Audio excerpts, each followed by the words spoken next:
রাজবাড়ীতে ৩৩তম আন্তর্জাতিক প্রতিবন্ধী দিবস উদযাপন উপলক্ষে আলোচনা সভা ও পুরস্কার বিতরণ করা হয়েছে।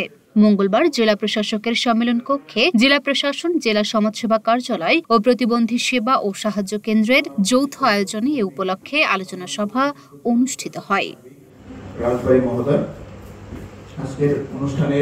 অন্তর্ভুক্তিমূলক টেকসই ভবিষ্যৎ বিনির্মাণে বিকশিত নেতৃত্বে এগিয়ে যাবে প্রতিবন্ধী জনগণ। এই প্রতিপাদ্যকে সামনে রেখে আয়োজন করা অনুষ্ঠানে বক্তারা বলেন, আমরা বলি আমাদের অনেক আধুনিকতা এসেছে, আমরা এখন টেকনোলজিক্যালি অনেক হাই স্ট্যাটাসে আমরা অবস্থান করছি, কিন্তু আমাদের মেন্টাল কিন্তু স্টেটটা কিন্তু চেঞ্জ হয় নাই, খুব একটা চেঞ্জ হয় না। এখন আমরা এই কথা বলছি যে নারীরা যে কালকে চৈতাদের যে গল্প শুনলাম, তাদের যে বিভীষিকাময় যে কাহিনী শুনলাম, সেগুলো আসলে really it was really shocking. এবং আমাদের কিন্তু সবাই আমরা খুব চোখে কান্না পাচ্ছিল তাদের এইসব কথা এই সময় এসে শুনতে, এই একবিংশ শতাব্দীতে এসে এইসব হিস্ট্রি শুনতে।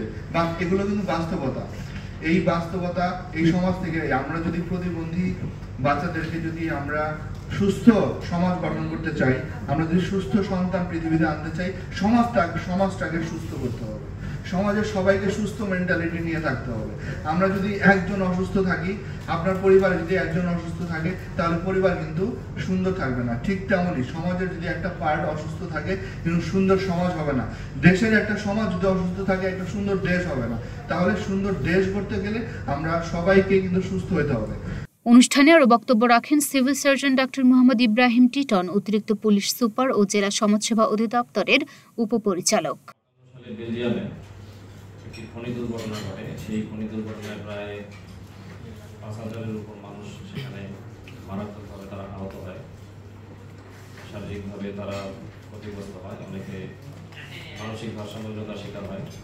আলোচনা সভা শেষে চিত্রাঙ্কন প্রতিযোগিতায় ৩ জন বিজয়ী ও সমুন্নত দৃষ্টি প্রতিবন্ধী শিক্ষা কার্যক্রমের হাড়িভাঙ্গা ক্যাটাগরিতে ৩ জন বিজয়ীদের মাঝে পুরস্কার বিতরণ ও মোট ১৮টি হুইল চেয়ার বিতরণ করা হয়।